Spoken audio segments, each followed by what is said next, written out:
भारत माता की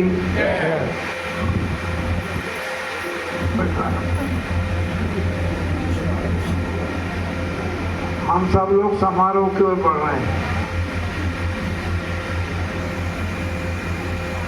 आज के इस संभागीय सम्मेलन से हम परिणाम अच्छा पाए। सावन का महीना है, भगवान भोलेनाथ से ही प्रार्थना है कि हमारा यह सम्मेलन सफल हो और जिस उद्देश्य को लेकर आज हम विचार कर रहे हैं उसका सुखद परिणाम हम सबको मिले। जोरदार तालियों से अभिनंदन करिए।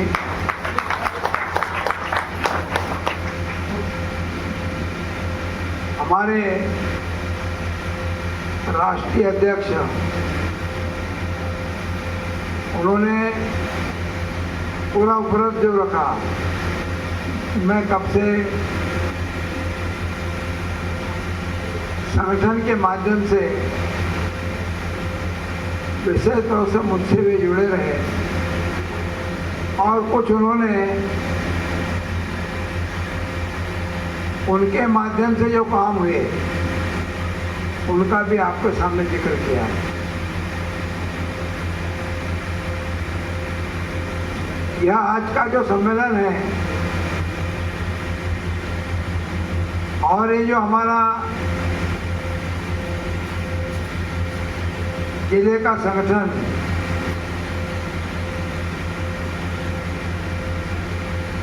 नागपुरे जी की अध्यक्षता में गठित हुआ है, उसको गठन से लेकर के जिला स्तर और जिला स्तर से लेकर के संभाग और संभाग से आगे भी बढ़ाने के लिए जो उन्होंने कार्य योजना बनाई है, यही होता है काम करने का तरीका। हमारे राष्ट्रीय अध्यक्ष जी का अभिनंदन करिए, स्वागत करिए। आज हम सबके बीच इस क्षेत्र में आपके सहयोगी की भूमिका में जिन्होंने इस काम को खड़ा करने में योगदान दिया, सम्मानीय दिनेश द्विवेदी जी, सम्मानीय रामचंद्र जी शर्मा, सम्मानीय मुकेश तिवारी जी, सम्मानीय अशोक राय जी और सलाम अंसारी जी, टेमरे जी, बिसेन जी सहित बहुत बड़ी टीम है। वलके जी, हम सब टीम वर्क करेंगे तो अच्छे परिणाम आने में कहीं कोई संशय आपको नहीं होना चाहिए। जब उन्होंने मुझसे कहा कि आप हमारे संरक्षक बनिए, तो मैंने सोचा राज्य में और केंद्र में हमारी सरकार है,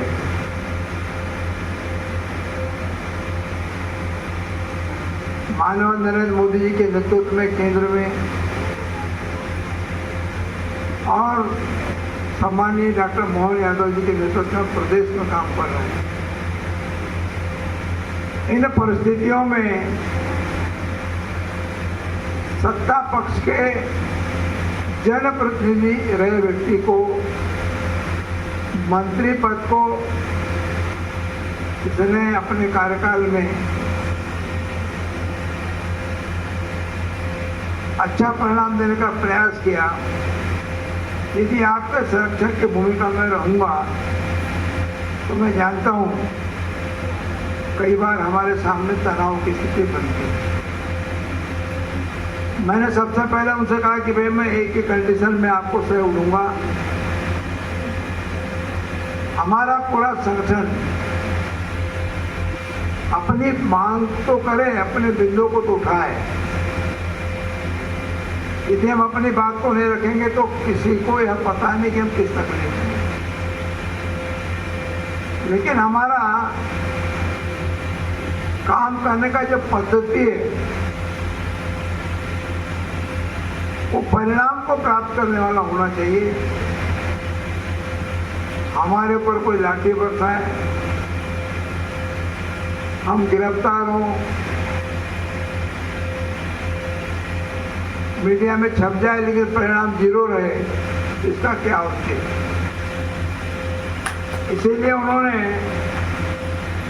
अभी आपके सामने जो अपना पक्ष रखा, इस संदर्भ में हम लोगों ने 2-3 दौरों की बातचीत किया है, बैठे भी हैं, आज भी हुई। मुख्य रूप से हमारे जो विक्रेता, कनिष्ठ विक्रेता हैं, इनके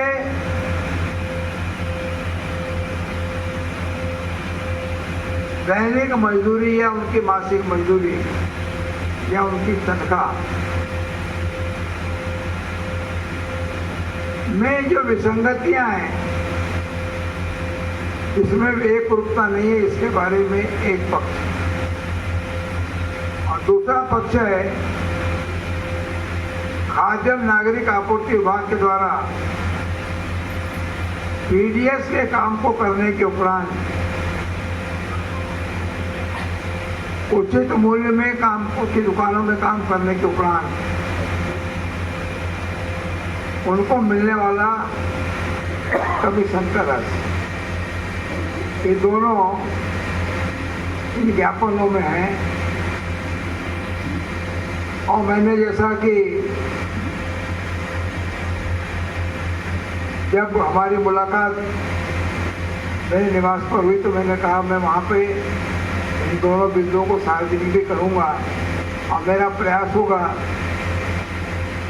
संबंधित सक्षम अधिकारी को, जिसमें आयुक्त खाद्य एवं नागरिक आपूर्ति विभाग, माननीय मंत्री खाद्य एवं नागरिक आपूर्ति विभाग, पोटेंशियल सप्लाई विभाग, वो अपना कवरिंग लेटर लगा के अब पहुँचाएंगे, उनसे दूरभाष से बात भी करेंगे और जरूरत पड़ेगी तो मिलकर भी बात करेंगे, जिससे कि हमारा समाधान है।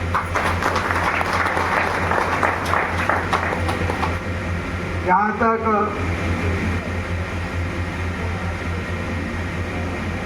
आदिम जाति सेवा सहायता समिति बिठली मैहर विधानसभा क्षेत्र बिरसा का विषय है, इसको मैंने थोड़ा सा समझने का प्रयास किया है। सीएम हेल्पलाइन में जो शिकायत हुई है उसको लेकर के विरोधाभासी विषय है, उसका भी हम समाधान करने का कोशिश करेंगे कि किसी को निकाला ना जाए, क्या रास्ता हो सकता है, उसका अपने रास्ता त्वरित करने का हम प्रयास करेंगे। और मुझे लगता है उसमें भी सफलता मिलने में कोई संदेह मैं नहीं मानता। आज का जो सम्मेलन है यह प्रारंभिक विचारार्थ रखा गया सम्मेलन है, नवजात स्वरूप है। और जिस तरह से मंच के ऊपर बड़े अनुभवी हमारे पदाधिकारीगण हैं, इस क्षेत्र में काम करने वाले लोग हैं, बरसात का समय नहीं तो और लोग आए होते।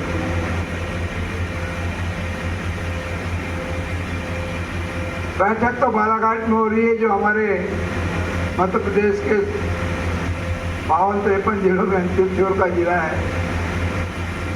कई जिलों में बाढ़ इत्यादि की भी स्थिति है, लेकिन संभाग से तो आए ही हैं। संभाग के बाहर के भी लोग यहाँ पधारे हैं, तो हमारे मेहमान हैं, उनका मैं आत्मिक स्वागत करता हूँ, उनका अभिनंदन करता हूँ। और मैं आपको विश्वास दिलाना चाहता हूँ, कोई चीज असंभव नहीं है। हमें भी उसके लिए लगेंगे तो हमें सफलता मिलेगी।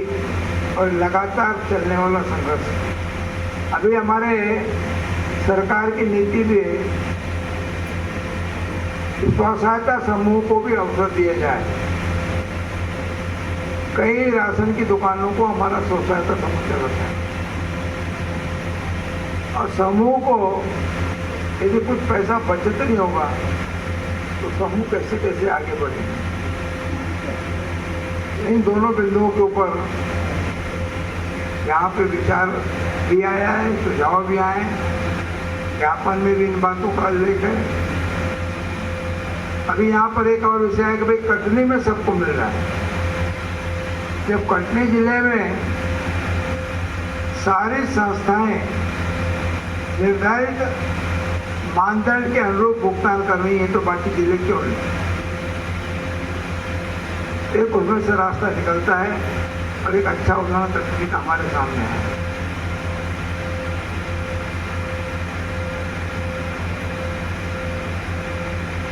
मैं इस सम्मेलन की सफलता पर जिले के अध्यक्ष सूर्यकांत नगपुरे जी, उनकी पूरी टीम को, मंच पे विराजमान सभी हमारे अतिथियों को और प्रदेश के कोने कोने से आए सभी प्रतिनिधि बंधुओं को, बहनों को बहुत सारी शुभकामनाएं देना चाहता हूँ और आप सबको बधाई देते हुए अपनी बात को यही विराम देना चाहूँगा। वंदे मातरम, भारत माता की जय।